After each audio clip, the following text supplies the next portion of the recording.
right, so we're going to go to our second match of the evening. This is going to be Hong Kong taking on South Korea. Hong Kong represented by Yulsik, Kino 0531, Blitz Chung, and Throne HS.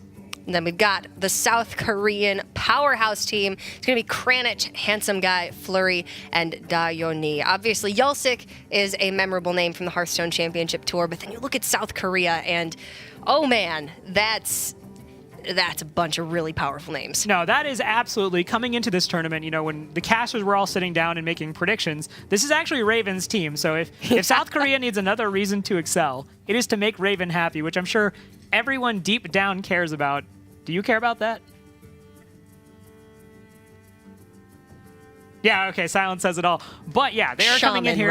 Shaman Rob. Shaman. Yeah, they're coming in here with a lot to prove. And, you know, after that loss to Slovakia 3-0, they have a lot of ground to cover. But, you know, we had the opportunity to talk to Kranich and get his feelings on the tournament overall. And, you know, Kranich said that, you know, Slovakia going into it, he wasn't necessarily thinking, okay, Slovakia is going to be that difficult, right? So they go in there, they play, they get 3-0'd, and he said that was a real wake-up call for them.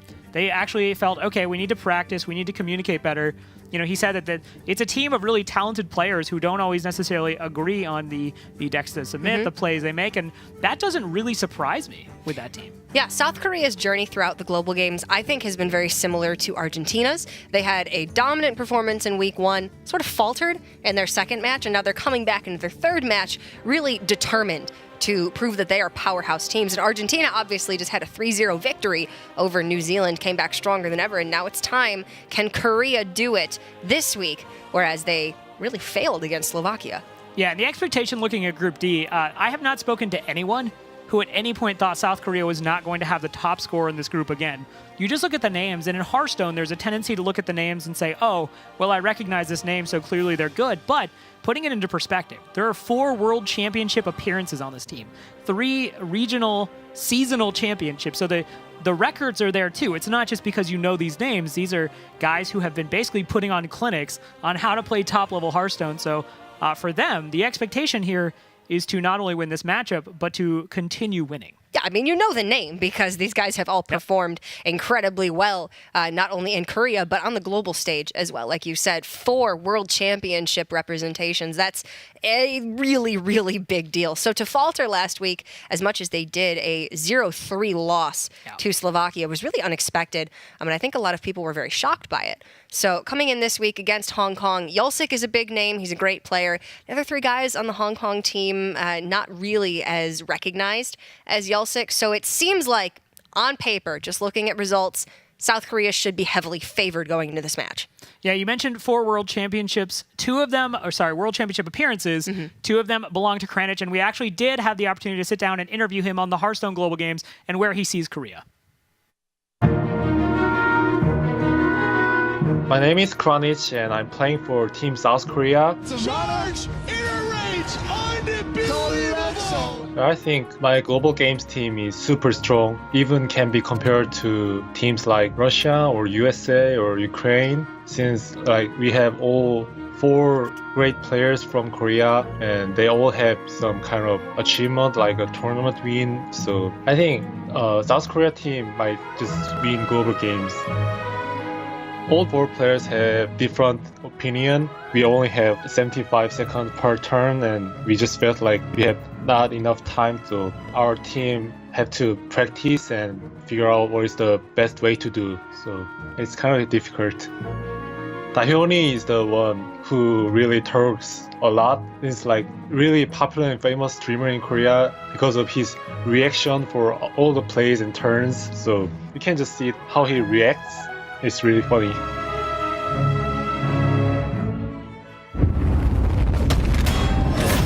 Yeah, so Korea kind of saw a little bit of a dent in the armor when they were playing against Slovakia, but you know, I think at this point in the tournament, this could actually be a really good thing for South Korea to come out there, you know, take that loss, you know, show that they don't have a glass jaw, to come back, talk as a team, say, hey, what do we do differently? And, you know, there are no teams in this tournament that are a joke. Everyone is here because they're at least competent at Hearthstone, so we need to take every single match seriously. And we see on the screen now the different classes brought by Korea. And Cora, what do you make at least of this first match? All right, so it's going to be Throne versus Flurry.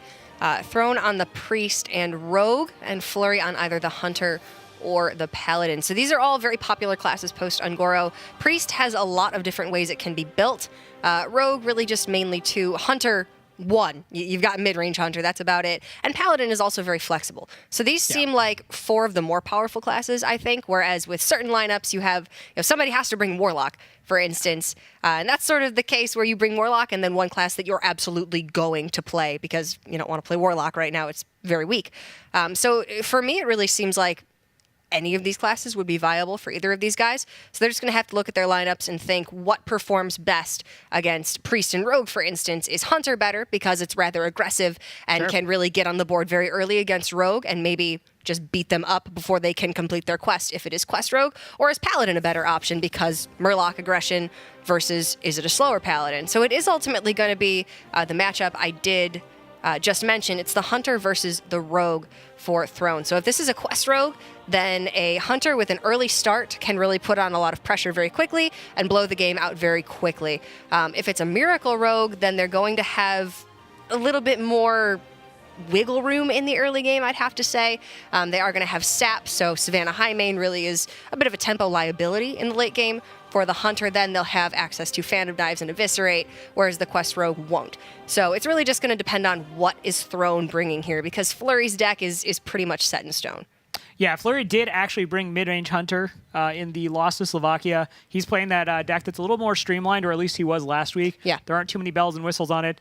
We actually didn't see Rogue at all from Hong Kong in their 2-3 loss to Portugal. That's the only series they've played thus far, so we will have to wait and see how that comes out. But you see the guys all hanging out, and Dione, he's doing the the old lying on the bed, and he's like, I'm on camera. I should look better. But yeah, the Hong Kong guys were all playing together last week as well. So it's cool to see kind of all the teams coming out and hanging out in person, because I do think there's an additional dynamic when you're obviously playing a team game. It's one thing to be playing on voice comms in different locations and people are chiming in, but I think you actually get a lot from playing together in the same room. You get the body language, the communications are a lot more streamlined. So I like that both of these teams are deciding to kind of hang out in the same place. Yeah, there's absolutely an advantage to being in the same room as the people that you're speaking to. Voice comms, you never know what might happen. Maybe the internet goes in and out. Maybe, it's just not reliable. And then there's that added edge of just being able to look at your friend's face and really interpret what they're thinking a lot quicker. So it's nice to see that both of these teams have that same edge. And game number 1, of course, going to be the Rogue versus the Hunter. One of the big stories for South Korea that I have been following since the Hearthstone Championship Tour last year, Handsome Guy and Dione faced off at the first Asia Pacific Championship. Dione obviously won, and then Handsome Guy would end up meeting Dione in the World Championship later on. Now they're playing for the same team. So I wonder what the dynamic is going to be like when you had these two rivals who were really just trying to one-up each other all last year. How is it going to work now that they're playing for the same goal? So that's really what I'm interested in seeing. Yeah, I spoke to Handsome Guy actually last year at the Asia Pacific Summer Championship I was casting, and we were discussing kind of his feelings on the rest of the players from Korea. And, he did mention to me that he has a deep respect for Dione. And, all the playing against each other in the past kind of goes out the window when you're forced to be on a team together, I would imagine. So the Hong Kong guys, and I feel like we've talked a lot about South Korea, the Hong Kong guys are being led by Yulsik. And now Yulsik, again, to your point, was someone we actually did see in the Asia Pacific Summer Championship.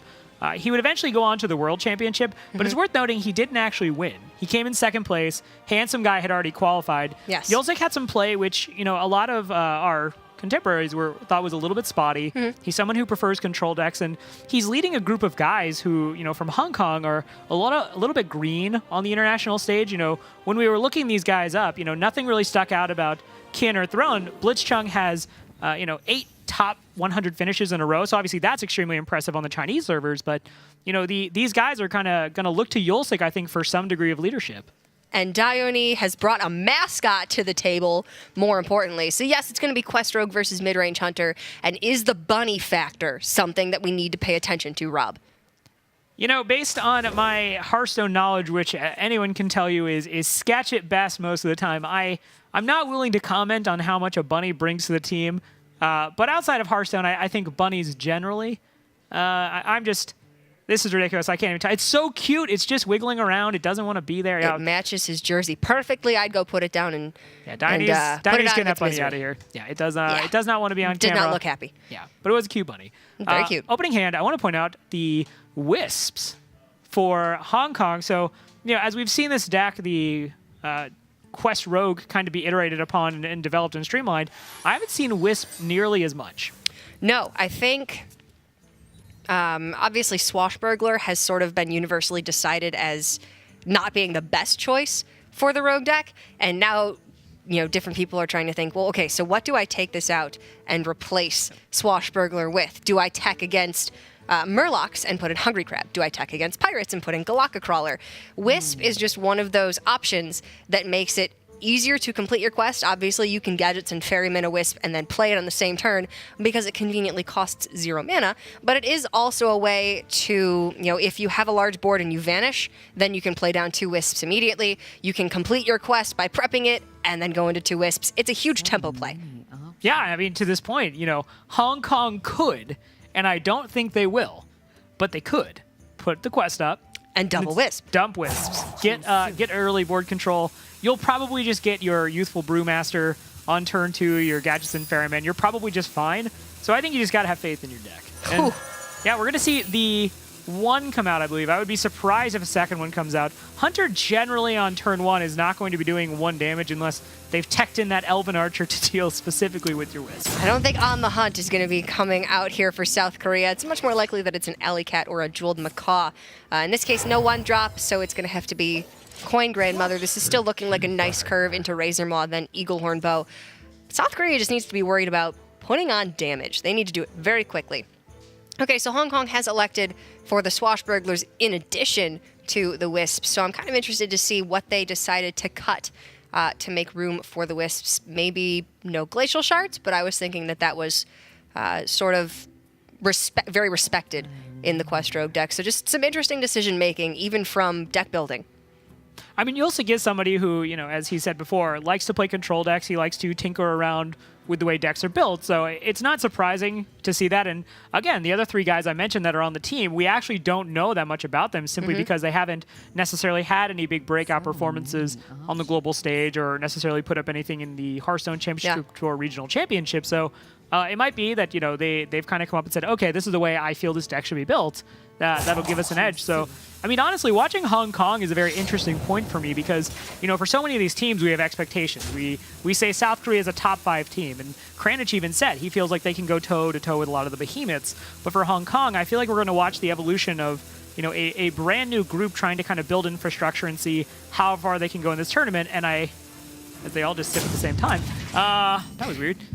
See exactly how far they can go and what it takes, and that may involve unique deck building. Yeah, it's very possible. And obviously we're talking about Yolsik the most for Hong Kong because he is the most well-known player with the most competitive experience. It is worth noting that South Korea has a lot of powerful personalities and leadership on their team. Interesting to me to see, will that clash internally at all and create issues versus Hong Kong not really having that clear leader? Like, yes, Yolsik has the most experience, but is he really that powerful personality that can lead a team and mold them to victory? Because that's his responsibility right now. He's put in that position by nature of his pedigree. Yeah, and that's just kind of how it goes in these situations. I was also told that when Yolsik, was made the anchor for the team, he was reached out to by others to basically help him prep and help him get ready. So curious to see how much of a factor that is in the game. However, this is not really the opening you want to get as a Rogue player. I believe we are going to see Patches come out to the right. So Patches wasn't cut, but the Hunter's already putting together a really damaging board, which is kind of what the Hunter does in this matchup. The Hunter just goes, well, I don't have to wait on any special bounce mechanics to play my minions. I just play them out, and you either have an answer or I'm going to kill you. And, Backstab, we've talked about, is a card that's been cut from a lot of these Quest Rogue decks. So that was always the way you kind of dealt with the early Hunter aggression and then survived to the later game, got a Gadgets and Auctioneer, and went from there. Obviously the Quest Rogue is very tunnel visioned in on just completing that quest and going. Don't really have the same removal options. Mm-hmm. Yeah, they have sacrifice removal options in favor of larger board states and the ability to flood the board very quickly after completing the quest and playing the Crystal Core. So Glacial Shard in the Quest Rogue deck is probably the biggest way that they actually combat aggression. Not having that early on for Hong Kong in combination with the fact that they have no bounce effects means that South Korea can establish board presence and keep it there and attack very early on. That's a big draw, Rob. That is, I gotta be honest, I don't know that they even needed a big draw for this one because things are already looking really grim for Hong Kong in this first game. But tasty anyway. But that's still a nice addition. Just feed that hungry crab. Or sorry, not hungry crab. I mean, I'm sure it's a hungry crab, but it's a Galaka crawler. I mean, anytime pirates have more trouble, I'm a happy camper. And I know you're a pirate fan. Not a Pirates fan, but you like Pirates and Hearthstone. I enjoyed Pirates of the Caribbean as much as the next guy. You know, it's a great story. The first movie was fantastic. Other ones now not they're so kind much. of beating it into the ground, but that's a story for another day. I was gonna say I'm a fan of Pirates worldwide. Now Hong Kong gonna go ahead and prep out the Mimic Pod. I like this. Just go ahead and see what you get off of it. You're not wasting the mana potentially, and we are going to see. Okay, so 2 gadgets and ferrymans. That is going to be enough to actually complete the quest. That's a big Mimic Pod and because it is a 0 mana minion. Yes, you can then play it twice and complete your quest on this turn. So, Quest Rogue, they got there, but now they need to find some follow-up, right? Because Flurry and the South Korean team can remove both of these ferrymen this turn, and then Hong Kong will be left with only Crystal Core plus Wisp on the following turn. So South Korea still has a lot of pressure that they can mount, and Hong Kong needs to find follow-up desperately. Yeah, I like just playing the Wisp down there because, you know, you can see on board that the double ferrymen are not going to survive. So having something there, potentially when you go for your Crystal Core, you'll at least have a 5/5. But yeah, as we can see in the hand, and as Korea's aware, the only other card in hand is whatever they got from the Hunter. Yeah. And the Forlorn Stalker is going to go up in stats, but, you know, 3 mana 5/5, for this deck at least, is kind of a middling thing. It says a lot about the Rogue deck. 3 mana 5/5. I don't know. And I thought Totem Golem was strong. But when you can have a 0 mana 5/5. All right, so South Korea now, you know, they went from nothing was really happening for Hong Kong to suddenly realizing, okay, quest is going to come online. How do we put ourselves in the best spot possible? I like Houndmaster here. Houndmaster on the crabs specifically. See if they go that route. Well, I think Eaglehorn Bow is also a great option. Sure. Because it's essentially killing a 5/5. So then you can also save your Crackling Razor Maw by running it into the Wisp. You know, different folks, different strokes. Yep. I'm going to listen to South Korea here. And this actually works quite well also because now this would force the trade of the Ferryman into the Razor Maw. And they get to hold on to their bow maybe for some direct damage. All right, Novice Engineer, not a bad draw. I think first thing is first. You got to get the Crystal Core going, but Novice Engineer will create another 5/5, will allow you to draw into more potential minions, and from there, it's very, as you said, it's kind of a point of curiosity. What did Hong Kong cut? You know, the Bilefin... Tidehunter. No, sorry, I was just thinking something else, but yeah, the Bilefin Tidehunter. Sorry, I thought we were at the point where we've casted 3 weeks of global games and we can finish each other's sandwiches. Yeah, there you go. Yeah. I feel like chat's not going to appreciate that one, but I mean, we can go home and listen to Disney and we can appreciate that. That's what I was going to say. Yeah. So they will have the ability to draw more minions, but again, if Bilefin Tidehunter's been cut, you know, that is something that would make 2 minions, which would be very good because at this point you need bodies. Yeah, you need board against the Hunter. Yep. You got to have board, and Hong Kong is taking every single turn to rope. They've obviously already played all their mana, but, you know, it's important to have these turns to, you know, their fullest to where you can begin navigating a line that's going to help you get back into the game. And, you know, they might even just be thinking, okay, what do we need off the Novice Engineer to turn this around and win? That's a great point. Do they have time later on to re-dagger if they then have to trade into something with their dagger? Dagger equity is that's a Nathan actually term. Very difficult to execute correctly. That's how I know you've been casting with Admirable a lot, because you say things like dagger equity, card economy. Card economy. The C-SPAN version of Hearthstone We're all casting. at the mercy of technology. That's a Nathanism. Yeah. I got him for days. Nathan Zamora. What a guy. All right, Vanish. Okay. That would, obviously, now Vanish, in pretty much every matchup, is worse for your opponent than for you, because everything you're playing is, you know, 0 to 1 mana, potentially 2 at the most. That's at least coming from your deck. Whereas generally you are just completely interrupting the flow of tempo for your opponent. And I mean, if Hong Kong had Wisps in hand to put down following this Vanish, they'd actually be looking like they're in a pretty solid position. But the fact that they can't develop on the back foot means that, yes, South Korea will be deterred a little bit, but they then get to develop again, and it's only going to slow them down that much. So many options. Yeah, at this point, though, if you just play down the Novice Engineer, I mean, there's no way the Hunter's trading. I don't know what you put down with the Novice Engineer that you actually get off the Novice Engineer. Yeah. Where the Hunter is going to take that damage and not slam it into your face because, I mean, as we can see on the board, that's 13 damage. Like, 13 Yeah. damage, bow, hero power, and you're basically there. Yeah, South Korea is going to be 1 damage off lethal if Hong Kong doesn't affect this board state at all. I just don't know what they could draw after the Vanish that would really put them back in the game. It would need to be a bunch of charge minions that get good board value. Oh, I'm excited about this. I say we slam the Tundra Rhino, Ooh. and we know that Tundra Rhino is just staying, and then we just get him. But is it staying? Because Wouldn't it? I guess if there's a charge Stone minion, Tusk yeah. Boar or Okay. South Sea Deckhand would mean that it doesn't stay. That's fair. And I got really as excited much about as that. I love, just Tundra in the face and hope that you can really do a lot of damage very quickly, I think it's a little bit too risky.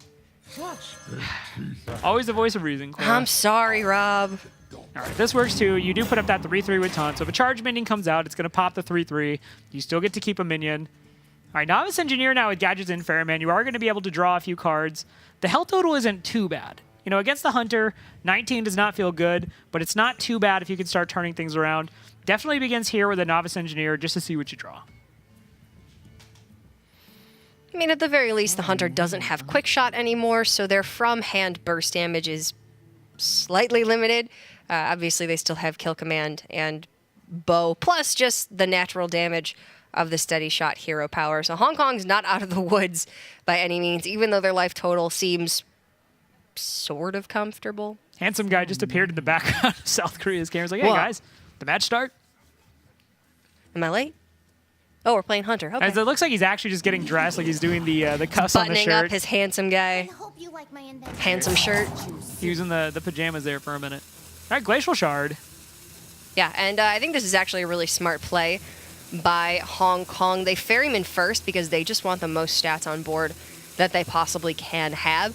So the draw it is a here, trade, though. It's a trade. Yeah, it is. The excess draw here from Novice Engineer is not worth as much as just an additional 5/5 on board. Okay, so we see 7 damage on board. Your opponent is at 19. You're We facing see a Huffer down in hand. 15 damage. Yeah, I'm sad to say the rolling Huffers for Rob has been kind of lean lately. We're getting a lot more Leox. Sad to say. We can get +3 attack or Wind Fury here. That's a lot of damage. Health is okay. Yeah, +3 health here is not bad. Putting your minion at 6 health, you definitely, if you're the rogue player, do not want to have to dagger. Obviously, that could be that 6 point of damage, but you're more than likely going to try to put 2 minions into it unless something changes. I mean, to be fair, you also could just continue on the game plan of kill all of their minions because they only have 1 card in hand. In which case, Poisonous would be good too, but soaking up an additional attack from the dagger here for South Korea will deal more damage to Hong Kong, allow them to close out this game even faster. And now Hong Kong needs to find something to shut down this assault, or it's going to be game over. That's not it. Yeah, Igneous Elemental, there's a time and a place for that. It is not there. So, It's about 7 turns ago. yeah, and even then, you might just wanted something cheaper. So, All right, 5 turns ago. there you go. When mathematically they could have played a 3-mana card. Yeah, I'm keeping you accountable. Yeah, Picking up what I'm putting down. analyze Okay. that. So we 8 minus 5. Oof, that's 3. Got him. Yeah, so we're seeing 15 damage on the board now, but again, that 6 health on the... Okay, let's just take it the board for a minute and not talk about the Eagle Horn Bow, not talk about the Hunter Hero power, which is obviously a big concern, but just the way the Kindly Grandmother is statted up right now, it's just such a pain to get through. And yeah, Throne and Hong Kong just going to go ahead and toss out that one and say, okay, we lose. And to be fair, that matchup is certainly more favored for the Hunter because of the constant pressure they're putting down. And Hong Kong looked really, really bad in that first game until they got the Gadgets and Ferryman off the Mimic pod, so they were almost able to turn it around. But yeah, that's a matchup that South Korea could and should win. It's a matchup that if you get behind, which you usually are, because if the Hunter curves out from turn 1, then they just have constant high-powered aggression that synergizes well with each other because of Beast synergy.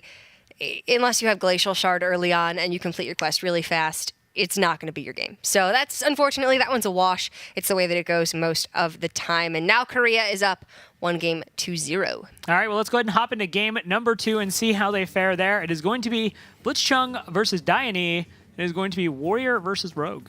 Okay, so assuming that Dione has brought the Quest Rogue as well, because that seems to be the common denominator here, then Blitzchung on the Pirate Warrior would on paper be favored, unless Dione has Glock Crawlers and Glacial Shards, in which case the Rogue can do crazy things, and then the Warrior is often slowed down enough that the Rogue has time to complete their quest and get on board.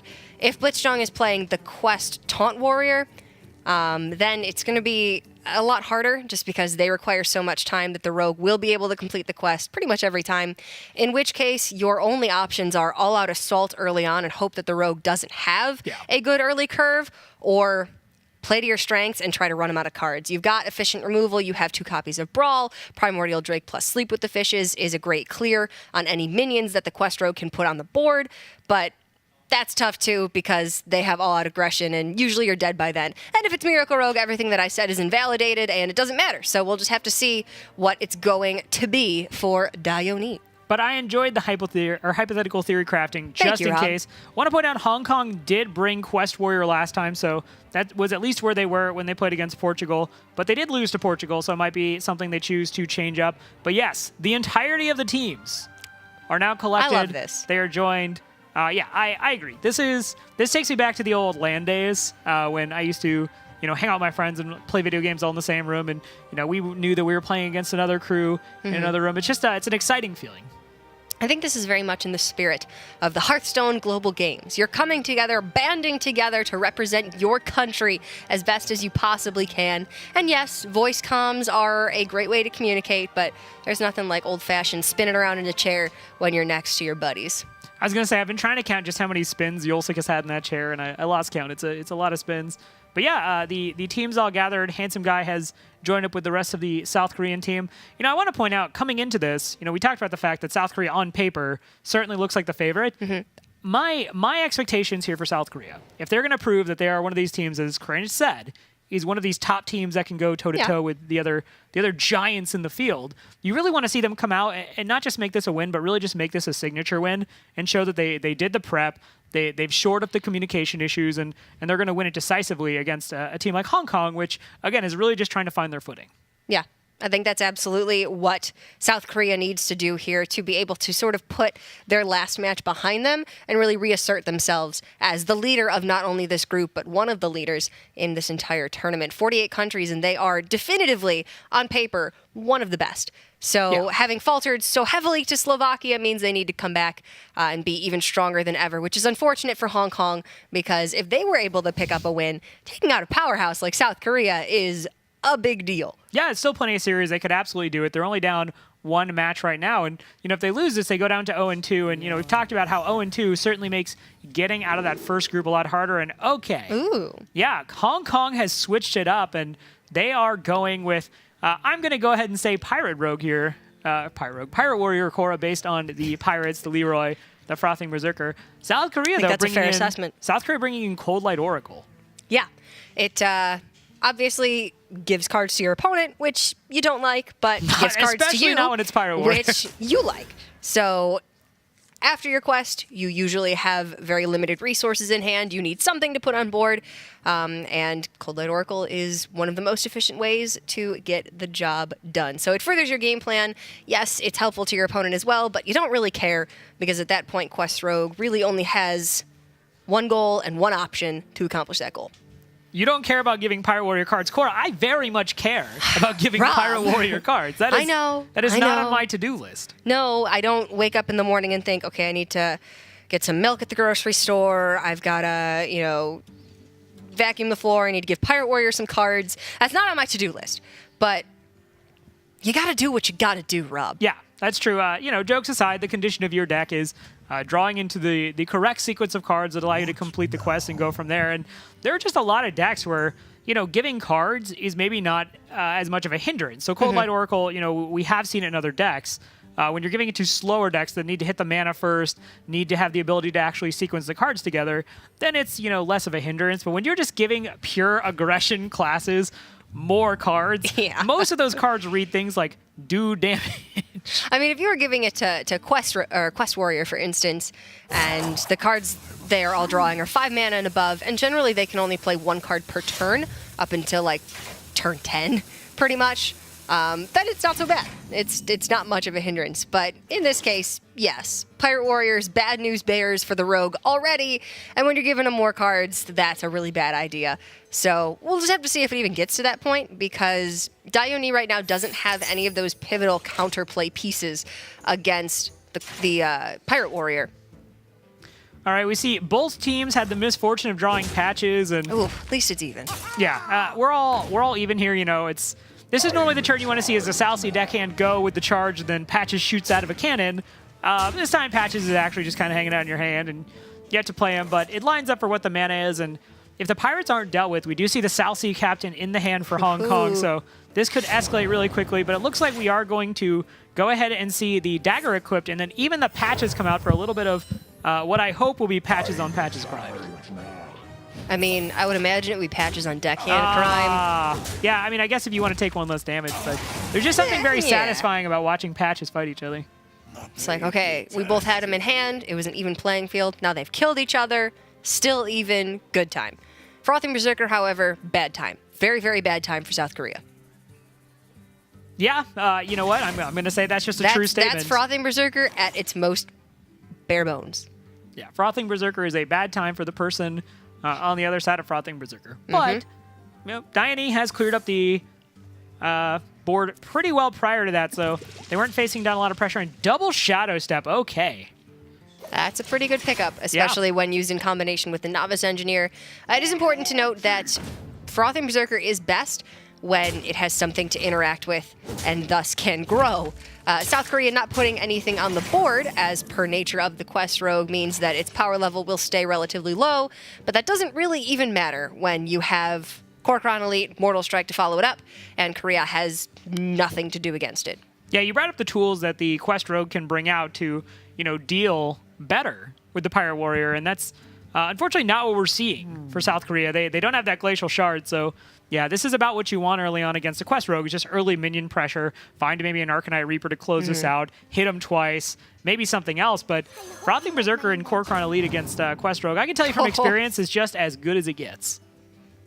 Well, you've got 3 Shadow Steps, so you can actually complete the quest this turn, draw 3 cards in the process. Draw that prep. If you get preparation, then you play the quest this turn. I think I just saw Yulsik say, come on. Which, to be fair, is essentially my reaction most of the time as well. When I was like, come on. You didn't actually draw those cards, right? No. All right, so if no preparation is drawn, though, Hong Kong's still pretty much in the driver's seat. They're putting out good damage, and the damage needs to be dealt with. That said, South Korea can kind of flood the board with some minions, and then just basically say, well, if you don't deal with these, we're going to activate the quest or the Crystal Core, and we have 5/5s. Yeah, I mean, they could have also held on to the Novice Engineer to play Crystal Core next turn immediately with a 5/5 0-costed minion on the board, but at that point, it would already be too late. And there's good old Leroy Jenkins. Yeah, Leroy's not going to close out the game, but get a feeling he probably will the next turn if he doesn't get played this turn. Yep. That Golden Leroy Jenkins, that was a second Golden Legendary I ever crafted. Look how cool that thing looks, and there's nothing just like jamming that Golden Leroy onto a hapless combo deck. Now, it's worth noting that the South Sea Captain comes down. It doesn't give a buff. Mortal Strike is going to do 4 damage, obviously, because the Warrior is above the 12 health threshold. And playing the Leroy Jenkins doesn't necessarily have too much downside here, because the rest of your hand, well, at least the Mortal Strike is just direct damage. I mean, if you want to finish this game over 2 turns, you likely have to either Leroy or Mortal Strike this turn, just because you would like to use both, and you're obviously limited in mana. It is important to note that Dione does have Bilefin Tidehunter in hand. Sure. If he were able to play the Crystal Core, get down the Bilefin, bounce it, he could make a significant taunt wall, but he's just really hurting for mana right now. Doesn't have the time, unfortunately, and that's why the Pirate Warrior is so strong against Quest Rogue, because it puts them on a clock and makes it impossible for them to execute these powerful plays. Yeah, and we talk about skillfully navigating matchups and making clever plays and kind of reading hands and all that. That doesn't really matter as much here. This is more just that kind of mad dash as the aggro player. You should just make sure your opponent dies before it starts doing all that stuff you find supremely annoying, like making 5/5s and killing you with them. So, yeah, this is definitely the name of the game, and it looks like Hong Kong is going to get there. Yeah, I mean, this is not a matchup where the Pirate Warrior has to, trade into the board a little bit, really keep their resources managed, but also don't let your opponent get on the board at all, because then they can make efficient trades. There's none of that going on right now. It's just put pressure, hit face, win game before they can play Crystal Core. Yeah, and actually worth noting here, the 1/1 slime. It's a big pain in the butt. Yeah, unless they, something like an upgrade, a fire, or actually any weapon that would allow them to get through would be huge. And okay, Nazat's first mate, that's going to make a weapon, and that is going to seal it. Leroy Jenkins, let's give a shout. It is 6 damage. Come into your area. Volcano's going off, celebrating. The return of Cursor Guy. In Hearthstone lore, whenever a Quest Rogue dies, a volcano erupts. It's the joy and the tears of all of Quest Rogue's victims past. Yeah. Culminating in one enormous celebration. Yeah, so, the reality is, I want to point out at the end of that game, there was a world where you could Youthful Brewmaster, the Bilefin Tidehunter, to make 2 taunts. They elected not to go to that. They figure, okay, we can clear the frothing. We put up a 1/1 wall in front of the Corcoran Elite. Now, obviously, even from that point, things are looking bad because most of the things drawn in Pirate Warrior just do damage. But they opted to kind of go with this play where they didn't want to leave up the Frothing Berserker, so they dealt with it, and then they were still able to put up a wall. And yeah, as I said, this matchup just kind of comes down to, okay, the aggro deck is going to kill you, or you're going to, stall out and be fine. But there's now a tie series. Hong Kong got the win. It absolutely is. So now it's going to come down to Yelsik versus Kranich. Yelsik is going to be on the Druid. We saw Jay Druid earlier today put on a show. And then Kranich on the Shaman. The first one we've seen today. We've seen a couple different builds of Shaman. Frodan brought a pure elemental no Jade package to DreamHack Austin, actually won with it on stream. Elemental Jade Shaman still, I think, is the most popular build, but you also can elect to go pure Jades and just kick out Elementals. So it's really whatever you think is most consistent. And obviously, I'm sure South Korea's done their homework. They know what Hong Kong likes to bring, and I'm assuming they've sort of built their lineup around what they've seen from Hong Kong in the past. So not a lot of difference between the Shaman builds, but enough so that it could affect the matchup against Druid. Yeah, and I want to point out with Shaman, when we were talking about where all the classes were sitting at the beginning of Journey to Ngoro, Shaman hit a point where it was very early on being iterated with the elementals. We were seeing some degree of the Jade package, and then people, it seemed like, kind of just stopped messing with it, at least wholesale. Yeah. There were still the deck builders out there kind of tinkering, but I think Shaman's actually starting to kind of find new life in terms of what people are doing with it. We've seen some really clever builds. It's clear people are experimenting. I mean, there's still something really powerful about just getting on the board and never allowing your opponent to get on the board, right? I mean, Shaman has some of the most powerful reactive tools in the entire game. When you have clean removal like Hex combined with, Lightning Storm and Maelstrom Portal, you can certainly keep your opponent on the back foot. Volcano now as well. You can keep your opponent suppressed for a very long time. But the big detriment to the Shaman class now is that the Elementals, while they do have a very high power spike, it's that you need to fulfill the requirement to be able to unlock the true power of Elementals. And Shaman, unfortunately, has a little bit of a lack of card draw, which can make it even more difficult to fulfill that requirement. So it's a deck that you need to have a lot of forethought, and you really need to go into it knowing how to play this deck. You need to practice Elemental Shaman, or you won't manage your resources correctly.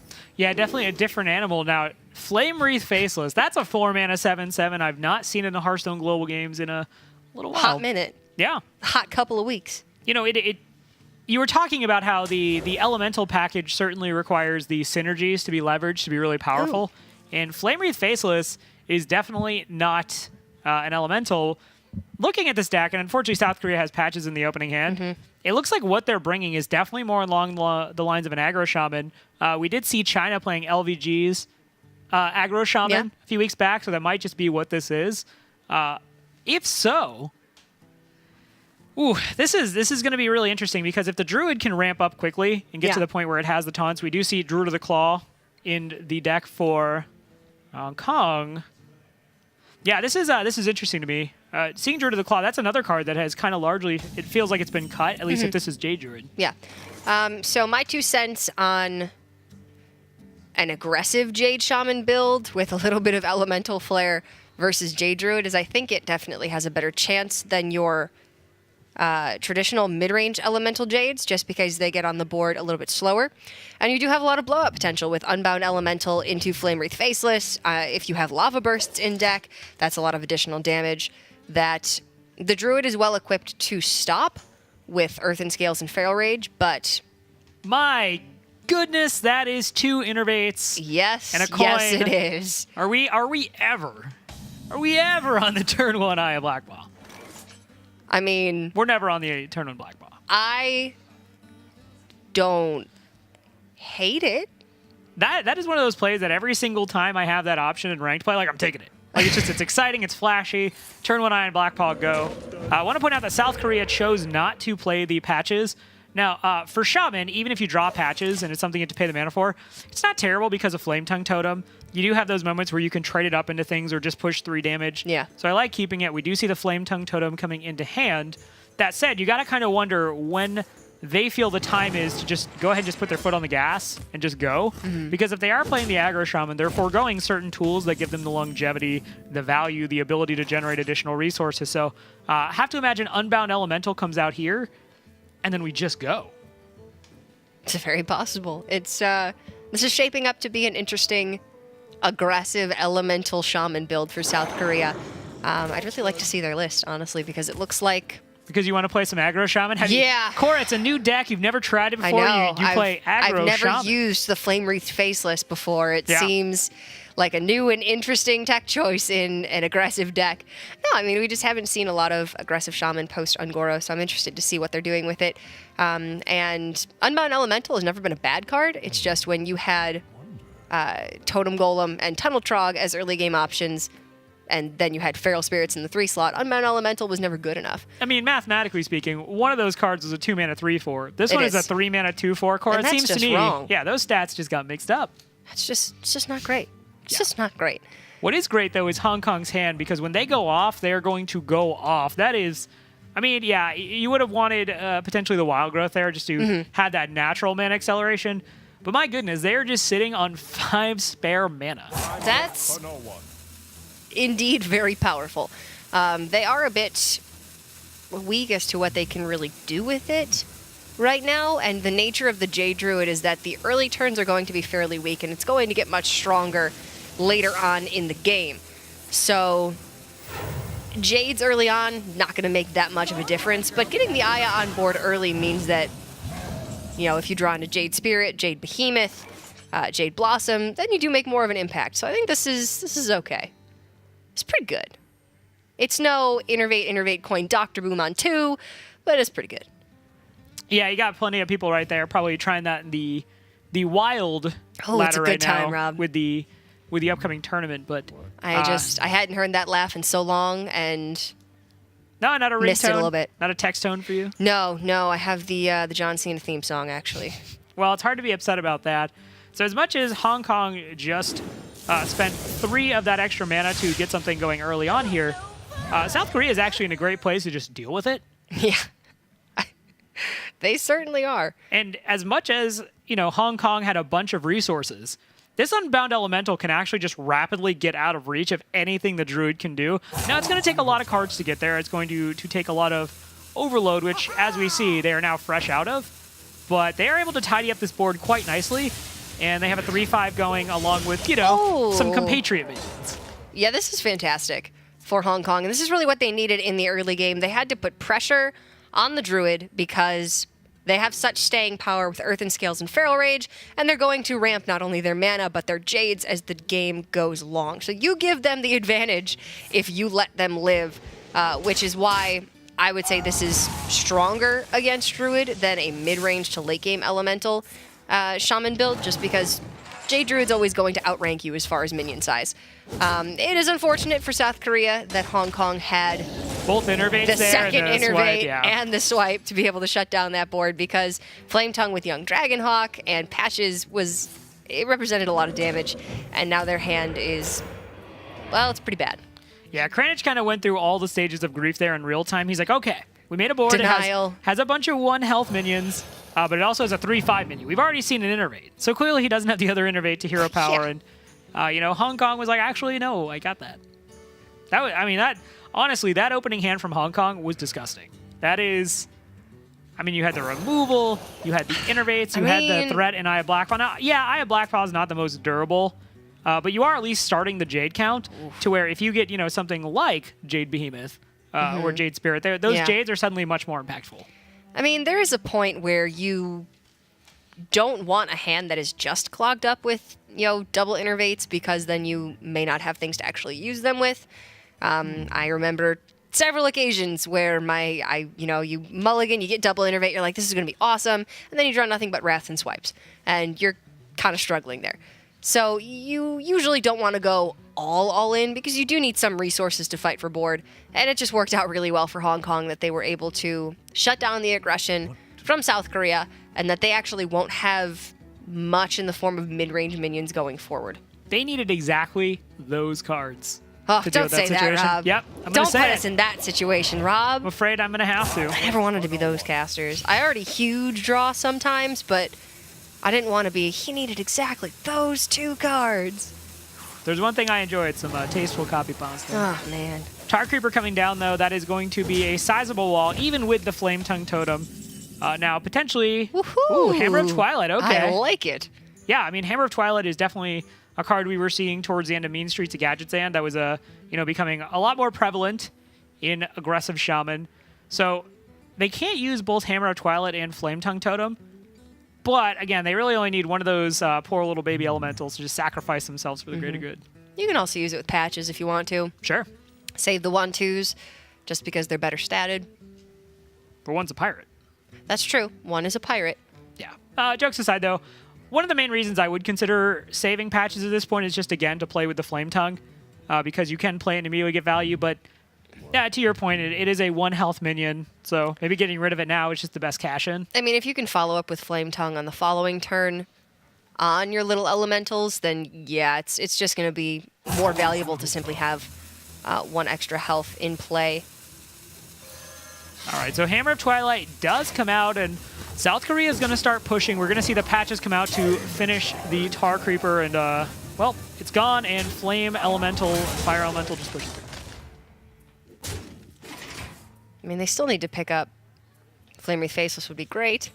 Any later game Jade cards would be really nice. Well, 1 Nourish is good. 2 Nourishes kind of backs you into a wall, and you don't want to be there when your opponent has Hammer of Twilight on board and you know they're playing an aggressive deck. This is one of those points I was talking about where, yeah, having the innervates is great, but having a Wild Growth probably... 1 Wild Growth and 1 innervate probably would have been better. It's better to have more options. All right, so they're actually just going to Nourish for mana, go ahead and get the hero power, finish off the totem, and next turn they're going to be staring down 9 mana. They have the Fandral, they have the Nourish. If things don't get out of hand, obviously that's a really good combo. You're essentially having a 3 mana Nourish at that point, and for South Korea, it's looking like it's probably just time for all-out aggression. You've seen a swipe. Yeah. The mana ramp is going. The Flame Tongue Totem, to the point you were making, looks like it's just going to come out and start pushing damage. I'd like to even see the swing since you have the Jade Claws. Just equip it, make bigger totems, just go. Your opponent really sacrificed a lot of tempo with that last turn. Yeah, also I think importantly that gives South Korea a really nice read on what's in Hong Kong's hand. Either its utility, like Feral Rage, Earthen Scales, or Wrath, or it's something like maybe Gadgets and Auctioneer that they couldn't make good use out of this turn, because it's very rare that you see a Nourish for mana when you know that your opponent is playing an aggressive deck. You don't want to give up any board space. So I think South Korea might have a pretty clean read on what was in Hong Kong's hand. Now, however, they, no idea. Fire Elemental off the top is huge. They really needed more big threats, and Fire Elemental might just actually be, in terms of mana, the top-end threat they run in might. this. Wouldn't be surprised to see Eye of Blackpaw swimming around in there as well. I But mean, it might be interesting if they've got like a copy of Kalamos just for 6 damage to face. Sure. It's very possible. Or, 3 damage to your opponent's board. Like I said, a lot of the different I don't players know. out there are kind of experimenting with how you build this. And, Yeah. we have seen some people who are saying, okay, I'm going to run the little small elementals. I'm going to run the Kalamos. I might run Servant as well, just for the extra value. And that's all I'm committing to. And the rest is going to be either Jade package or aggressive package. So, again, very curious to see how this deck tops out. I mean, it makes a lot of sense because a lot of the mid-range elemental package does have the option to burn face and be quite aggressive. Even just Blaze Caller can deal 5 damage to face. So maybe you just go a little bit heavier on early minions, you run the Pirate package, and you also play Flame Wraith Faceless, but then you still have a reasonable amount of late game. Either way you cut it, this is a formidable board for South Korea. Yeah, and when you make this board, your obvious consideration is, okay, second swipe. We've only seen one, but with the Azure Drake being gone these days, Yep. that definitely makes you feel a little bit safer about your overall board. There is still one more Wrath you haven't seen, so there are some pitfalls for a board like this one. It's actually not that durable when you get down and look at it, but there is reason to be optimistic. Maybe it's going to be able to push damage, and they have done a good job thus far of pressuring the Druid. Yeah, they absolutely have. They've worked best with the resources they've had, even though the Druid did have such a rampy start and had access to swipe, innervate, hero power for a full board clear. They've been able to build back up pretty well. And you say that this isn't a very durable board. It's not, but it kind of is at the same time in face of what you know is not left in the Druid deck. There's no spell damage. You're not playing Blood Mage Thalanos. Drake is gone. And you've seen one swipe already. So double swipe's not an option. Spell damage swipe isn't an option, which means most of your minions are pretty safe. I really like Earthen Scales here, just from what you can see is on the board. Yeah. Yeah. Be a little bit wary. Okay, Wow. so second Hammer of Twilight is going to be able to start punching through, but South Korea is rapidly losing the point, which is the nature of playing against J Druid, where they're going to lose board, and the damage to close out the game is probably going to have to come from either spells or weapons. And, they do have the weapons right now, but again, they can only swing with one per turn. If this was old, and I'm going to keep making this reference because I know you never played the game, old Wind Fury Shaman in Vanilla. All right, actually choosing to keep the board in check. Okay. I mean, if you can get another hit in with that Fire Elemental, this is totally worth it. And you do need to have 4 turns to unlock all of your weapon swings, so Yeah, that's a seems good point. reasonable And to you've me. seen both Wraths now. Yeah. Essentially, all you're looking for is that swipe. Yeah, I know. I really like that now that I think about it. Going with the Fire Elemental, preserving it on board, making sure it is safe as it can be. Because if you go full face, 5/5 Golem will kill Fire Elemental, 3/3 Golem will trade favorably, and then you're going to lose board permanently. So at least this way you attempt to keep just a little bit longer. Maybe then you get some use out of the 4/2 that death rattles from the hammer and the Golem that comes out of the claws. So I think this actually plays very well with what they have in hand, even though it's only weapons. Yeah, now if South Korea can conjure up an Aya or another big threat, they'll be sitting relatively pretty here, but the Jade Golems, again, are just getting bigger and bigger. Yeah, Yeah, Flame we're Wraith gonna see Faceless Feral would be nice. Rage. Might as well, you've got extra mana. Yeah, Hong Kong not taking any chances. Ooh. And the Blaze Collar not activated, though, and we were talking about how important the Elemental synergy is. Okay, so you can put the 6/2 into the 6/6. You can swing into the 5/5, deal with that. You're not going to be able to deal with the 2/3 from what we can see. Is there any merit, though, to just equipping the weapon after the Hammer of Twilight breaks and then just putting down the Blaze Collar as just a beefy minion? Yeah, I think you absolutely do. You know that Hong Kong only has 1 card in hand, and even, at worst, it's a second copy of Jade Behemoth, maybe, in which case Blaze Caller goes through the 3/6 taunt. So yeah, you're playing this every time. Yeah, you're just, at this point, you've seen double nourish. I mean, you know that the Druid doesn't really have that many more ways to draw cards. It's going to kind of come down to gadgets and spells. They're staying very consistent with their game plan, which I think is correct. Even though Hong Kong is back up to 28, which... Yeah, 28 doesn't matter, though, if you can't actually defend yourself. Yeah, So that's true. this next thing off the top is going to be pretty big for Hong Kong. And okay, Earthen Scale, so that's definitely a whiff. The Wild Growth, though, gives them another out. And look at Korea, man. Diane in the background, like, what is this? What is this? Okay, Oh. so Swipe is actually a deceptively not great draw here. It's okay. You can swipe Blaze Caller, Hero Power Stone Claw, Jade Spirit kills Blaze Caller, but then South Korea is left with 7 power still on board. Yeah. That you will then have no way to deal with because you're out of swipes and rats. Yeah, that's a pretty weak series of draws. They really wanted something to develop on board here. Yeah, and when we go back and look at the Nourish into mana, that may be something we have to be a little bit critical of because, again, if you're the Druid and you're not drawing cards, the dynamic of this matchup has always been the Shaman gets on the board. That's what Shaman does, and you have to be able to kind of go toe-to-toe for it. I'm not saying I dislike the Nourish. I'm more just bringing it up as a conversation point that you could analyze. Yeah, I mean, it definitely, I don't think, was what Hong Kong wanted to do, but looking at the nature of their hand, ramping for mana with Nourish there then put them into a clean Fandral Nourish turn, which I think they needed at that point to even unlock most of the cards in their hand. They've just had a very reactive draw this whole time, which, like you said, is the nature of the Druid deck against an aggressive Shaman build. It's just that at some point you need to turn the corner and get on board after you've pushed back the pressure from the Shaman. They just haven't found that point yet where they've been able to push back and get on board because Kranich and South Korea have been really responsibly using their resources to remove those mid-sized golems. Yeah, to your point, they've been very diligent about the state of the board. They've been making sure that even though this deck is a little bit more aggressive by nature, that they're paying heed to the fact that they can kind of, over time, outvalue the Druid. And Auctioneer is pretty much, Auctioneer. So Yeah, you just that's you pretty name a good. card and you draw it. Primordial Drake also wouldn't have been too bad. Let's go ahead and see where we get with this Gadget and Auctioneer. And Ooh. Ancient of War is good. Ew. You know, it's also a card that we're not seeing too much, at least in the West, run in Jade Druid anymore. Nope, All right, not Hex.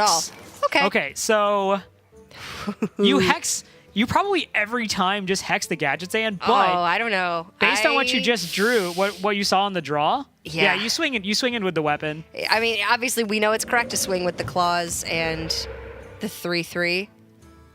Ooh. I mean, based on what was drawn, that was not played with the Gadget Sand. I mean, they only had 3 mana. Yeah.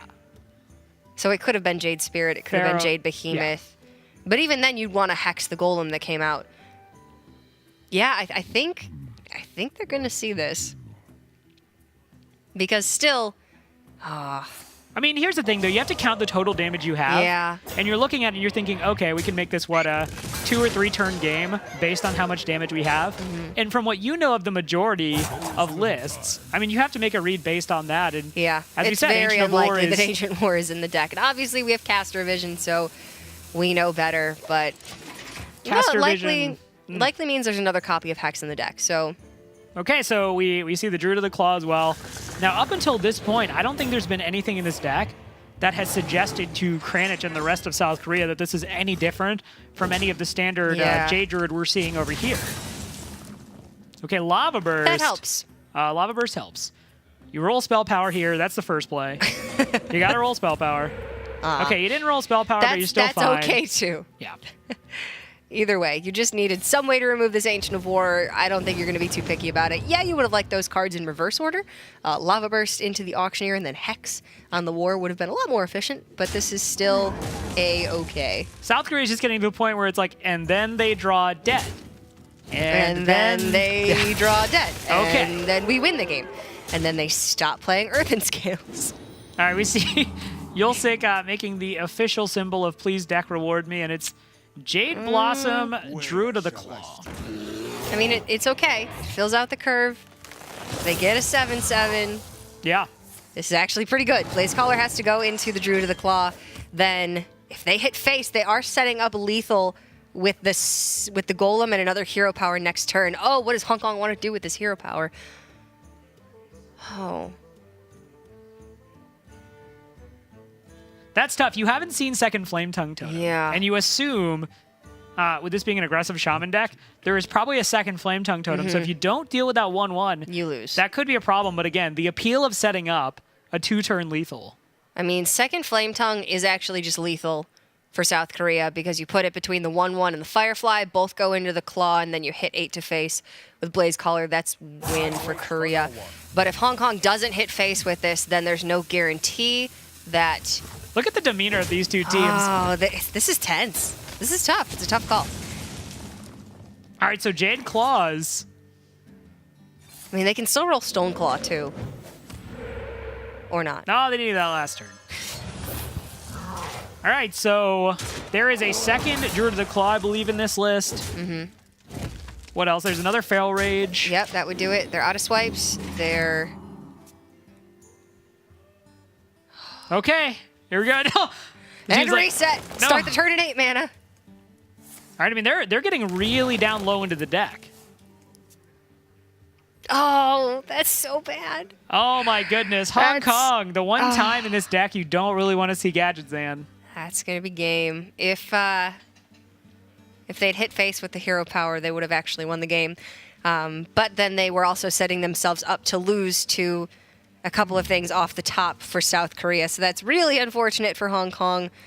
South Korea just wondering if they're being slow rolled here. They're like, no Feral Rage. Don't do it. Don't have it. Is Yulsik the BM god? Is that what he's doing here? Is this calculated bad manners? I mean, it's possible. It's very possible. No, but that's good. They're going to get the good news, and we finally see them lighten up. Those were very tense moments for South Korea, and we see them, you may have this chair now, and they're I am celebrating. gifting you my Cloud9 chair. Oh, that's definitely one of those games. You know, we were talking about how Pirate Warrior versus Quest Rogue is a little more straightforward. It's, hey, hit people in the face until they die. But we saw a bunch of different lines in that really kind of showed South Korea having that veteran understanding of what that matchup was about, which is, you know, again, we're just going to continue to respect the board. We're going to build it out. You know, we have Double Hammer of Twilight that is producing minions. We're able to deal with a lot of the threats that we're facing down instead of just committing to the face line, right? Which, you know, there are certainly a subsect of people who just commit to the face line every single time, and obviously that's not the play there. The thing is, I'm thinking about that last turn from Hong Kong when they chose to hero power the totem. It made it less likely that Korea would get a Stoneclaw totem off of the roll, and it meant that they wouldn't die to Flame Tongue totem. But I don't think Lava Burst off the top would have won them the game because they'd be at 8, or would have won South Korea the game because Hong Kong would have been at 8 instead of 7, and Korea would have only had 7 after that. In that same vein, I don't think that Hex would have won them the game because they still would have only had 7 in the face of 8. So it was a tough play. Yeah. It was really freaking tough. Definitely a lot to look at, though. If I don't know. you're- if That's you're one Hong to go Kong. back and look at. That was a tough game. All right, let's go ahead and get into the next match. However, it is going to be Keen 0531 versus Handsome Guy. So, you know, this is a tale of, admittedly, Guy we really haven't heard of much before this. And Guy, who we've heard of a lot. Yeah, the 2016, the Hearthstone Championship Tour, you know, we were both casting it. That was really the story of Handsome Guy that year, especially in Asia Pacific. You know, he was the only guy to, over the course of 2016, be both handsome and win 2 regional championships. So that's a pretty accolade. That's true. A lot of people would just take one.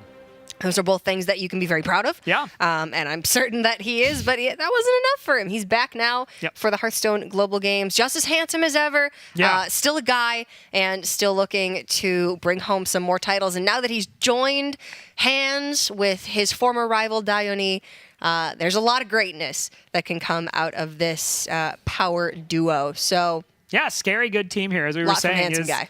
There's, you know, it's not just you're bringing them in and they're talking about the plays in real time, and that's helping you out. It's also the fact that, you know, you have their experience coming into it. You have the preparation, you have the way you approach competing in general. Very excited to see what South Korea does over the course of this tournament. But the next match is going to be Paladin versus Priest. Yes. Priest, I've been playing a ton of lately. Actually, it's a lot of fun right now. Yeah, the Singleton Kazakhis Priest. Right now, I found a list. The name escapes me. The guy, he finished High Legend with it. But I saw this. I believe it was on Hearthstone Tap Deck. Shout out to them. Kibler? No, Brian. I said reach High Legend. Brian Kibler's. Ooh, Brian's not watching this. He's probably. The masses will be upset. I mean, that's fair. Dragon Priest, though, coming out against Murloc Paladin. Yeah, we don't see any Murlocs, but we see cards that affects Murlocs. So You can only assume.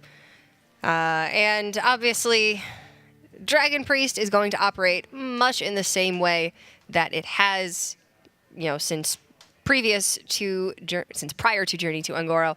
It did lose a lot of synergy, but it also gained quite a bit of potential with Primordial Drake.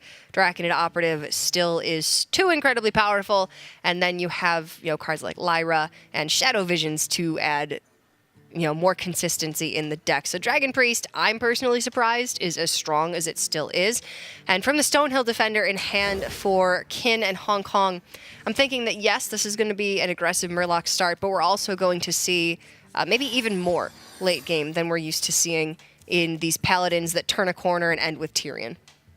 Yeah, that's a pretty good synopsis of how some of these Paladin decks are working. And this definitely, just because of the Stonehill Defender, as you said, kind of hints towards having that stronger late game. South Korea did not have an early play, got that Northshire Cleric off the top. And, Northshire Cleric, it's always a minion that gets talked about a lot because, there's the argument, do you just play it out on one if you're afraid of staring down pressure? And so many of these Murloc Paladins are so heavily pressuring in the beginning of the game, I don't mind it. But obviously there's the other side of the coin where you keep that Northshire Cleric, look to play it in conjunction with a heal and a damage minion. So there are different ways you can play Northshire Cleric. Yeah, I think this is fine against a 2-drop from the Paladin, just because pretty much all their 2-drops that I can think of have 2 attack. So I don't think your Cleric's at any risk of dying this turn, and now if you want, you can go full Cleric and draw 2 cards. Yeah, going full Northshire certainly has its risks, but, it can also pay off handsomely. For South Korea, what I really want to see them do is take time on this turn and think out all the different ways this could go. Because there is a universe where you just use Shadow Word Pain and just deal with the Rockpool Hunter and you just go from there. This play will not deal with it, but it is going to net you 2 cards and force the Paladin to have answers to the double Northshire Cleric. And as we can see right now, that's not something they have an answer to. And importantly, this gets you deeper into your deck and gets you access to important AoE spells like Dragonfire Potion, like Holy Nova, that you're really going to need if Hong Kong has a lot of development going over the next few turns. So I think that was really what Korea was going for there. Their hand is very fair already, but never hurts to draw a couple of cards, and this was going to be their best opportunity. Yeah, seeing the options off the Stonehill Defender. Stonehill Defender generally sees a lot of value in Paladin because of the different Paladin-specific taunt minions you can draw. Obviously, that are extremely powerful. These are really none of them. No, I'd say Grime Street Protector is like solid 4th place, sometimes tied for 3rd with Wicker Flame, Burn Bristle, but top 2 are easily Tyrion and Tarim. Yeah, I mean, you definitely get a lot of value off the Grime Street Protector if you have a board already. But obviously, just having that requirement a lot of the time for the way it's statted is not ideal. Obviously, Sunkeeper Tarim has kind of the cost of admission clause in that it really only affects minions on the board, but it's statted in a very beneficial way for dealing with aggro. All right, so South Korea is going to have the option to just go off between the Power Word Shields, the Hero Power drawing cards off the Northshire Cleric. So they're just going to have to figure out how many cards do they actually want to draw here. Well, they do have the option of clearing the board with Shadow Word Pain and then likely a Power Word Shield plus double attack for follow-up. Or they can just draw more cards and not play into Consecration. Yeah, it's a nice time. I love drawing cards. Okay, so... Oh, this is cool. Oh, Rob, my goodness. This is going to be fun. This is going to be a fun time. It could be fun. If there's an Inner Fire that comes in hand, it'll be pretty fun. I mean, you see the 2 Divine Spirits there, so I think you Power Word Shield a Cleric. It's very likely. Oh my goodness. And the way they're digging, too, if something doesn't happen and they get to that Inner Fire, I mean, this is Divine Spirit Inner Fire for you kids out there who are new to the Tavern. Divine Spirit Inner Fire was like way back in vanilla Hearthstone, just one of those things that just happened at the very beginning of the game. But, it started to fall off. People realized you could silence, you could use saps, you could use whatever to put the big minion away, and then it pretty much had to be a 1-turn kill. Yeah. But this combo is really back and pretty viable, especially, we've seen it in Purify Priest. With the Humongous Razor leaves the minions that are statted in a manner that just begin with a high base health pool. So we are seeing it a little bit in Dragon Priest, although I don't think I'm seeing it as much anymore. No, there is a specific Lyra combo control build, or just a pure combo caps out at like 5 mana build that Disguised Toast was playing and has been very popular, not only in Standard Ladder, but in Wild in the Heroic Tavern Brawl as well. Very powerful if you can get the combo very early on, which certainly cards like Shadow Visions help you to do. But one taunt in the way can shut down all of your plans, so it's risky. All right, so there was a potential line where Consecration came out, and you could deal with both Northshire Clerics, but it doesn't look like that's what's happening here. And now they're trying to figure out what to do with their 4 mana. And time is winding down, but Stonehill Defender is going to be the choice. Obviously, they're looking for Tyrion, Sunkeeper. No, instead, they just go for Stonehill Defender again. Yeah, let's have get another the go. reset. The rest you of don't that, want the rest of that was Goldshire garbage. and Lord of the Arena. Obviously, the reason for not playing Consecration is it's higher value if you have a quality in deck, which with Raglight Lord in hand, I would think you do. And you've got Kodo on 5. Just Kodo away that pesky cleric. Okay, that is a 4/10 Twilight Drake, and we're seeing 2 copies of Divine Spirit, so things could very quickly get messy here for Hong Kong. This is actually really awesome because Shadow Visions can just net an Inner Fire. Yep. So Hong Kong's got Stonehill Defender and Spike Ridge Steed, meaning that they will have a wall up pretty permanently. But if South Korea finds a way to get through it, that's going to be a 40 to dirt, like 40 damage, 2 face, 30 to death for Hong Kong. Yeah, and again, I want to point out, the players here don't know each other's deck lists, and thus far, all South Korea has really shown is that this is a priest deck with dragons in it, so, you're going to just naturally assume the Dragon Priest kit, but, based on, and this is what's cool about this tournament, based on regional stylings, that may signal, certain cards in the deck that might either be there or not. Oh, wow. Okay. I'm seeing some lines. Obviously, Hong Kong needs to have a minion on board to get Spike Ridge Steed on. Yeah, it's going to take all the minions off the board, but you need to wait one more turn.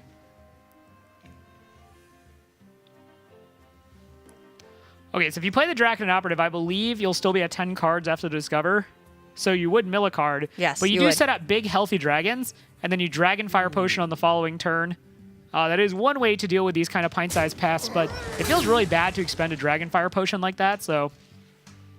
Priest of the Feast also just sets up a pretty significant sized body on board that you could also Divine Spirit Inner Fire if you wanted to. Yeah, these are thick minions right here. These are minions that have a wide base, and they could potentially... They're sturdy, I was gonna birthing say, hips. Wow, you took it there. Anyway, Divine Spirit. Where'd you expect me to take it, Rob? Yeah, I was expecting you to take the high road on that one. Oh, I was God, I was never. edging towards it, but you're like, nope, going right for it. Oh, no. I told you going into this cast I was feeling goofy this week, and I'm not letting it go. All right, well, you've heard it here. Goofy Korra is on the desk. But the minions that they do have, though, Divine Spirit synergizes with extremely well.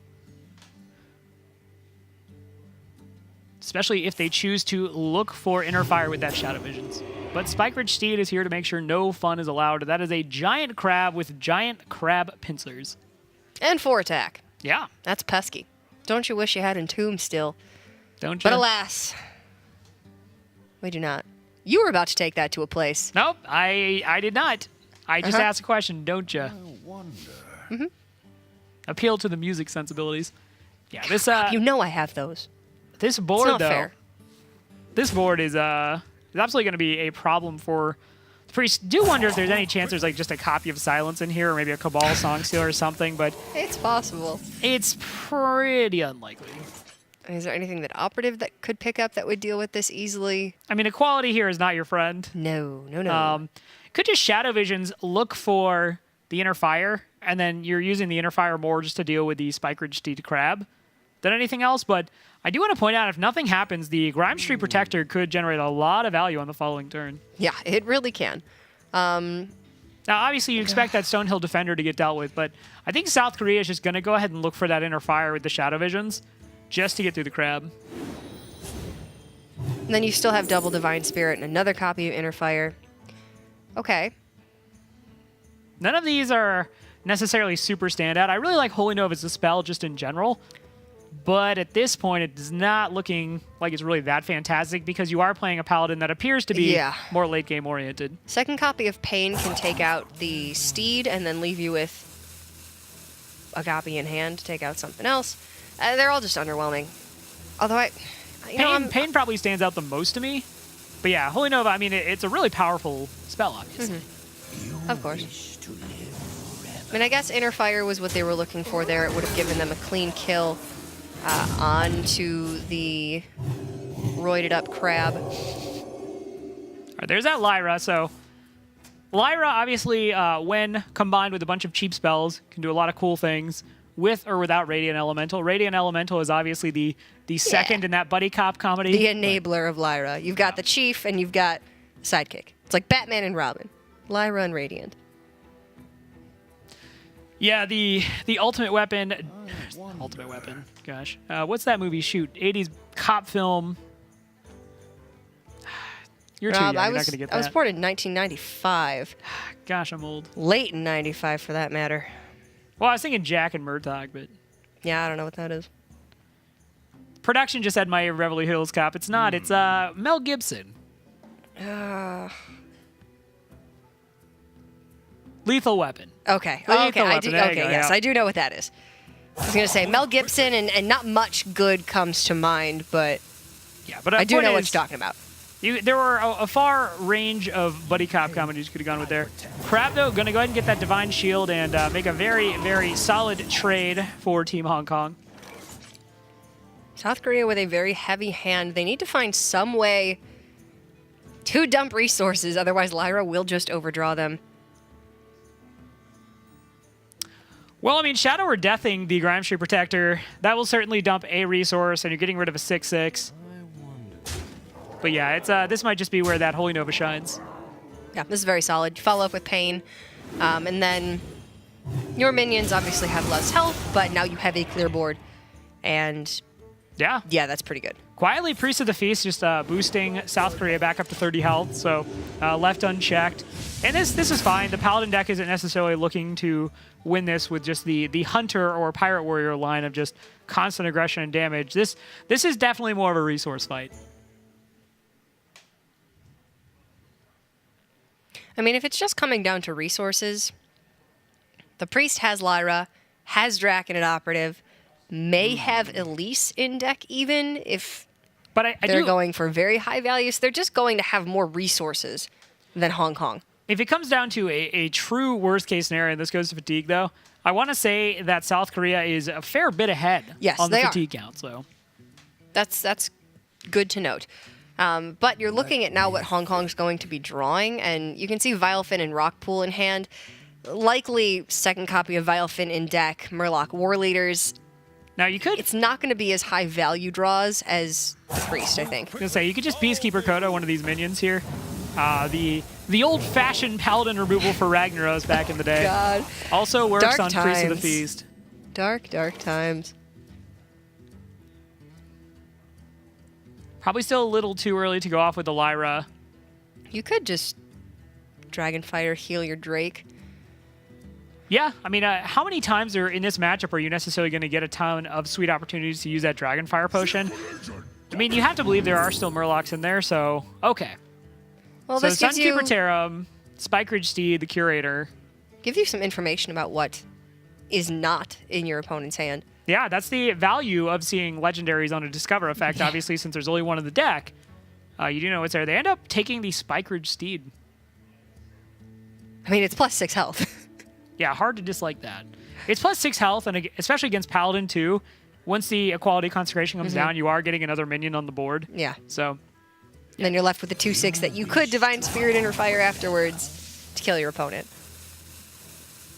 So South Korea really just strongly considering actually just going face here, as we saw the Twilight Drake being leveled towards the face. And they might realize that, you know, they have drawn a bunch of cards at this point, and they could potentially look at setting Hong Kong in range of a one-turn kill with Divine Spirit Inner Fire. And at this point, trading, you know, they haven't seen an Equality Consecration just yet. Yeah. So that is something on their mind, potentially. But this will line up pretty decently with the Grime Street Protector if Hong Kong wants to use it.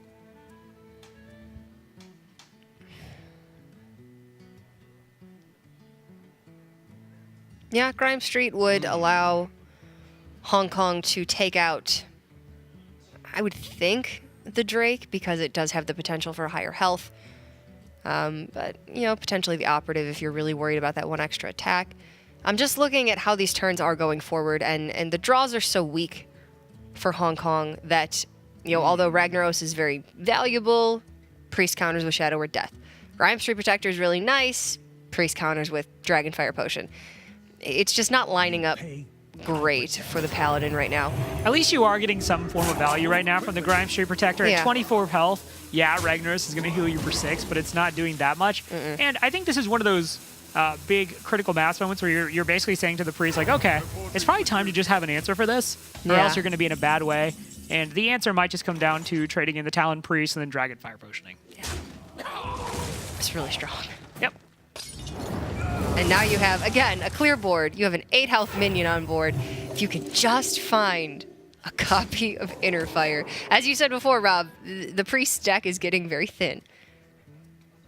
Yeah, it's definitely getting to the point where South Korea has to figure out a way to end this reasonably soon, or else they're going to be going to that ace match. And this is, when we were looking earlier at those Northshire Cleric plays, it's always really tempting when you have both Northshire Clerics on the board to just draw a bunch of cards. Yeah. But, one problem with that is obviously you run out of cards. Yeah, that's very true. do... Additionally, you do have all of the card generation, so it's usually you get to that point and then you're able to still push your opponent over the edge, but it's something to remember. Inner Fire off the top here would just be lethal. If the board Yeah. remains the way, if no taunt comes out, even if Ragnaros comes out and heals them up to 28. Because you would be able to heal the Twilight Drake, double Divine Spirit, Inner Fire would be 30. Yep. But does Hong Kong have any other option? Rag looks like it challenges the Drake really nicely. But again, you haven't seen Shadow or Death yet, Yeah. so... I mean, at some point, look, you got the big threat, you got to play it. You're at least getting, a full 8's worth of healing. I love Rag Light Lord's flavor. It is So great. It is awesome. Ooh. Shadow Visions, yeah, you are Shadow Visions. You are going for that Inner Fire, and wow, How many whiff spells do again. they have left in their deck? I mean, I'm guessing they're only running one copy of Inner Fire, but that's just really unfortunate that you whiff both times with Shadow Visions. All right, opted to go for the Potion of Madness. Yeah, I mean, Operative and Death is still very good. All right, so you know at least one equality's in the deck. Yeah. I mean, you could take Equality for the full clear with your own Drake. Yeah, but if you take that, you're basically saying, like, okay, I'm playing from behind. I really like the True Silver more. It does allow you some reach. Anytime as the Priest that you can take the weapon, I actually really like it. Yeah, I guess you're never going to get to that position, hopefully, where you're if you actually do, behind. you say you lose, right? Because you're not constructing a good enough offense. And Look at Hong Kong right now. They pick up the second True Silver, and they are just... They look really frustrated to me. Yeah, I mean, when you are running when you're running a deck like this where it has the low-cost Murlocs, there's a chance you just don't get them when you want them. Yeah. And that's Asado would say the price of admission for when you build a deck like this. So, yeah, it's an unfortunate series of draws, but this Paladin deck not looking like it has a ton of card draw either. So it's very much at the mercy of what its deck is presenting to it on any given turn. And I feel like we're all just sitting here like, Can draw they get Inner an Fire. equality? Draw Inner Fire. Yeah. Shadow Visions, no Inner Fire. Dang. Game goes 3 more turns.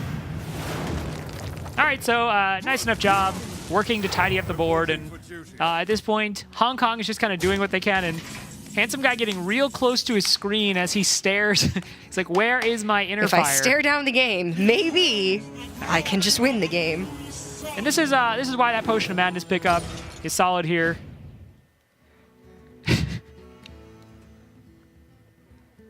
They're thinking, okay, so if they Shadow Madness here, then they would not be able to use the 1/1 to kill the other 1/1, but it would generate another spell, but at that point you're out of mana as well. You don't want to Divine Spirit prematurely because Yeah. then That's your if win the Paladin condition. has Equality, your minion's dead, you're down a Divine Spirit, and then maybe you can't kill them in one push.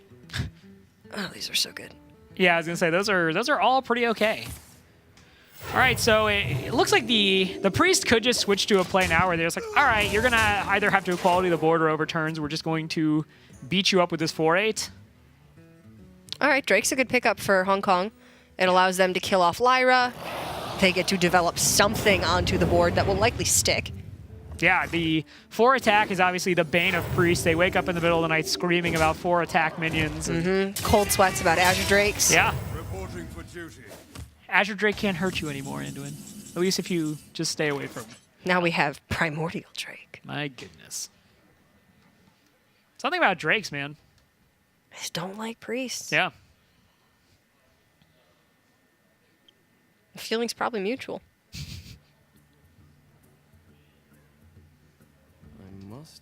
consider. All right, Spike Ridge Steed here would make a fairly large Drake, and then you could use a true Silver Champion to finish it off, and then your Drake is still pretty healthy.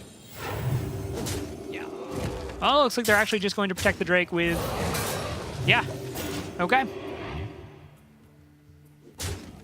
Yeah, they're going. They're still pushing damage. They're basically saying, hey, you need to have another Consecration to deal with it. Yeah, I mean, Hong Kong's at 13. Like, the draws honestly haven't panned out great for either team this game. Hong Kong never picked up Equality. South Korea never picked up Inner Fire, even off of 2 copies of Shadow Visions. But when you look at just who had more resources, it was always South Korea, and Hong Kong was never able to actually clear the board. So sometimes you don't need Inner Fire, you just kill them with a Twilight Drake that never ever dies. All right, so it looks like here Hong Kong, considering at least the Gentle Megasaur turn, just go out, play your Murlocs, see what you can get from this, and maybe it's enough. I mean, it's a substantial board. I mean, obviously, if you don't play the Gentle Megasaur this turn, it's so you can play it next turn. But I do think you're kind of telegraphing what you have. Yeah. You're basically saying, please don't touch these Murlocs, just ignore them. This is fine, this is not a big deal. I want to point out, though, this might just be lethal if this isn't taunt. It is with the Holy Nova in hand. All right, Poisonous, that is a whole bunch of Poisonous Murlocs, but it is not going to do anything. No, it certainly isn't. 7 on board, 11 with the weapon, and 13 with the Holy Nova. Still no Inner Fire. I was going to say, I was waiting for the Inner Fire there. They had double Divine Spirit in hand the whole game, but ultimately it's not going to matter. And Handsome Guy is going to close out this series for South Korea. 3-1 victory over Hong Kong. Yeah, so, you know, I talked about earlier how for South Korea, I think the name of the game in this particular match was to come out and have that statement win, and they got it, and they're celebrating. Rob. What is the hugging They're doing it? They're so cute. Okay. Come on. I mean, they were rivals last year, and now look at Dione congratulating Handsome Guy, broing out. It's nice. I haven't bought into the anime quite as much as you have, but yeah, I ship agree. it. I ship it hard. I'm glad they're feeling better about it. I'm more concerned that they're feeling good after getting 3-0'd by Slovakia.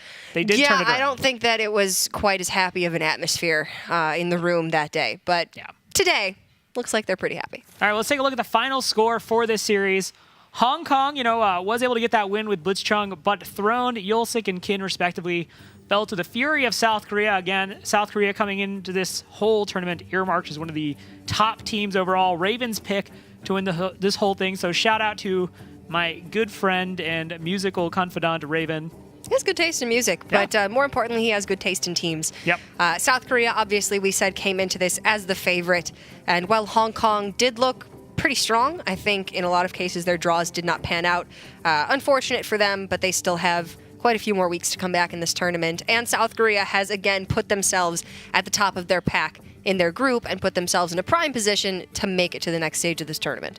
Yeah, if you're Hong Kong, losing to South Korea just can't feel bad at all. I definitely, think they... I mean... Okay, well, it can feel bad if the losing feels bad, but losing to a team of South Korea's caliber... Okay, yes. I definitely think, they're going to want to go back. They're going to want to look at the VODs for this and kind of see where some of the decisions... It's a learning experience. Right. There are minor decisions, but they may have had a big impact. Let's take a look at how this affects Group D. We see now South Korea up 2-1. Hong Kong now down 0-2. Again, South Korea coming into this as the favorite to kind of win out in the group. Obviously, you just need to advance. There's seeding considerations, but number one of the group doesn't necessarily affect much more than that. But it's good to see South Korea come in here, get this win, and assert themselves. Yeah, it absolutely is. And of course, as we were saying, the top 3 teams in the group will make it out. So Greece suffering at the bottom with Hong Kong. But Hong Kong is 1 match behind some of the other teams in their group. So it's still possible. It's looking a little bit unlikely. But South Korea looking very strong this week, coming back after definitely a big upset. And I know you talked to them, and I know they said they were eager to get back in here and really work together and have a strong showing, and now they have. Yeah, speaking of talking to them, we actually have Kranich standing by with an interview. Kranich, guys, congratulations on the win. Thanks, man. Hey, so coming into this, you obviously had a rough go against Slovakia last week. You told me earlier, Kranich, that part of what you guys were going to do was sit down and work on the communication and kind of work on building that team atmosphere. What did you guys do differently this week? Well, we felt like there was kind of problem at the last week that the distribution of the classes were kind of like problematic. So we tried to fix that, and I think it worked this week. So we're really glad. Awesome. Yeah, a lot of guys coming into there, guys and girls, are kind of pegging you as one of those teams to go all the way to the very end of the tournament. Obviously, between the four of you, you have a lot of experience across the Hearthstone Championship Tour and other tournaments. What do you guys think the expectation for your team is? I mean, definitely, we are one of the strongest team now in the world, and I feel like there's kind of possibility that we can hit for top four for Hearthstone Global Games. So yeah, we're just trying now. Yeah, well, you guys are absolutely succeeding if your match today has anything to say about it. It was fantastic and very well done on your part. I do have to ask, obviously, you guys are all very strong competitors, very strong personalities. How is it coming together and working together? What's the communication like between you all? Well, I think we're all four like good players who are representing our countries, and there are some kind of problem that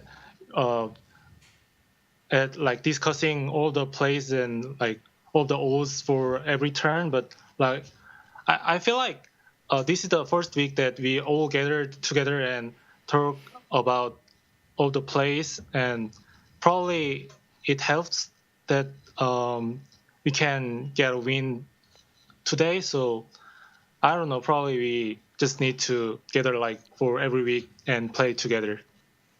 Yeah, definitely a solid performance from you guys today. Before we let you go, you guys obviously have a lot of fans out there on the global stage.